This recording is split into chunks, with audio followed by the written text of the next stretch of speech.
കുളത്തിൽ നിന്ന് പിടിച്ച തിലോപ്പിയും ആസാം വാളയും രണ്ടും ഏകദേശം 1 കിലോയ്ക്ക് മുകളിൽ വെയിറ്റ് വരും.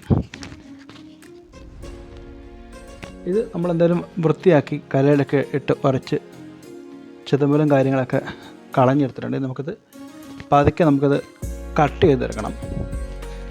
അതിന് മുമ്പ് ഈ ആസാം വാളയുടെ തൊലി പൊളിക്കുന്ന ചടങ്ങാണ് നിങ്ങൾ കണ്ടുകൊണ്ടിരിക്കുന്നത്. ഇച്ചിരി കഷ്ടപ്പെട്ടിട്ടാണെങ്കിലും, കാരണം ഇതിത്ര ശീലമല്ലാത്തത് കൊണ്ട് ഇച്ചിരി പാടുപെട്ടു ഇതൊന്ന് വൃത്തിയാക്കാൻ വേണ്ടിയിട്ട്. അപ്പം ആർക്കെങ്കിലും എളുപ്പത്തിൽ തൊലി പൊളിച്ചെടുക്കാൻ അറിയുന്നവരുണ്ടെങ്കിൽ ഒന്ന് പറയുക. അതിനുശേഷം നമ്മളത് രണ്ടും കട്ട് ചെയ്തിട്ടെടുത്തിട്ടുണ്ട്. കാരണം രണ്ടും കട്ട് ചെയ്ത് മസാല പുരട്ടി എന്തായാലും ഫ്രിഡ്ജിൽ കയറ്റി വെക്കാനെന്ന് തീരുമാനിച്ചു. അതിന് തന്നെ കുറച്ച് മഞ്ഞൾപ്പൊടി, ഒരു 4 സ്പൂണോളം മുളക് പൊടി നമ്മൾ എടുക്കുന്നുണ്ട്.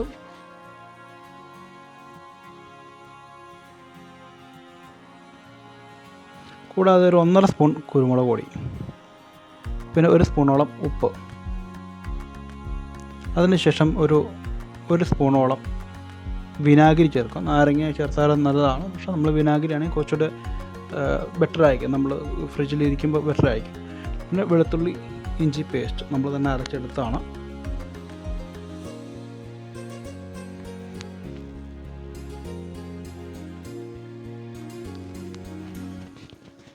അതിനുശേഷം നന്നായിട്ടൊന്ന് വെള്ളം കൂടെ കൂട്ടിയിട്ട് നല്ല രീതിയിൽ ഒന്ന് മിക്സ് ചെയ്തെടുക്കണം.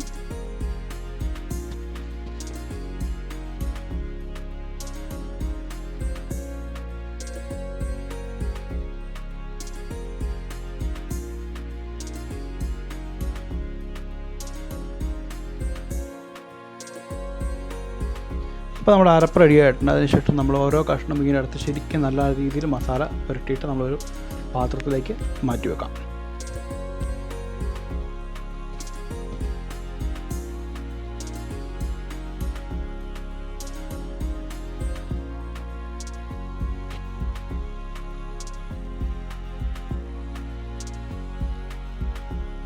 ഇപ്പോൾ നമ്മുടെ തിലോപ്പി റെഡി ആയിട്ടുണ്ട്. തിലോപ്പി നമ്മൾ എന്തായാലും ഫുള്ള് മസാല വെട്ടി സെറ്റ് ചെയ്തെന്ന് വെച്ചിട്ടുണ്ട്. അടുത്ത നമ്മൾ മസാല പെട്ടുന്ന ആസാം വാളയാണ്. ആസാം വാള ഇതേപോലെ പുരട്ടി ഫുള്ള് മസാല സെറ്റാക്കി റെഡിയാക്കി വെക്കാം. അവസാനത്തെ കഷ്ണം ഫുള്ള് മസാല ഇട്ട് റെഡിയാക്കി നമ്മൾ 2 പാത്രത്തിലായിട്ട് 2 മീനും നമ്മൾ റെഡിയാക്കി വെച്ചിട്ടുണ്ട്. ഇതിപ്പോൾ തന്നെ നമുക്കൊരു കഷ്ണം നമുക്കൊന്ന് വാർത്ത് നോക്കാനുള്ള പരിപാടിയാണ്. കാരണം വെച്ചിട്ട് ഫസ്റ്റ് ആദ്യം നമുക്ക് വാർത്ത് കഴിച്ചില്ലെങ്കിൽ നമുക്കൊരു സ്വസ്ഥതക്കുറവുണ്ടാവും. അപ്പോൾ അതുകൊണ്ട് തന്നെ നമ്മൾ ആദ്യം തന്നെ ചട്ടി ചൂടാക്കി വെളിച്ചെണ്ണ ഒഴിച്ചു. കറിവേപ്പില ഇടുന്നില്ല, അവളുടെ മുമ്പ് നമുക്ക് ഇഞ്ചി വെളുത്തുള്ളി പേസ്റ്റ് നമുക്ക് നല്ല രീതിയിൽ ചേർത്തുകൊണ്ട് നമുക്ക് ഡയറക്റ്റ് ചട്ടത്തിനകത്ത് ഒന്ന് പൊരിക്കാനുള്ള പരിപാടിയാണ്. നമ്മുടെ തിലോപ്പിയാണ് നമ്മൾ പൊരിക്കുന്നത്. ഒത്തിരി എണ്ണയൊന്നും വേണ്ട, നമ്മൾ മീനിൽ നിന്ന് നല്ലോണം നെയ്യ് ഇറങ്ങി വന്ന് തന്നെ നല്ല രീതിയിൽ സെറ്റാവും.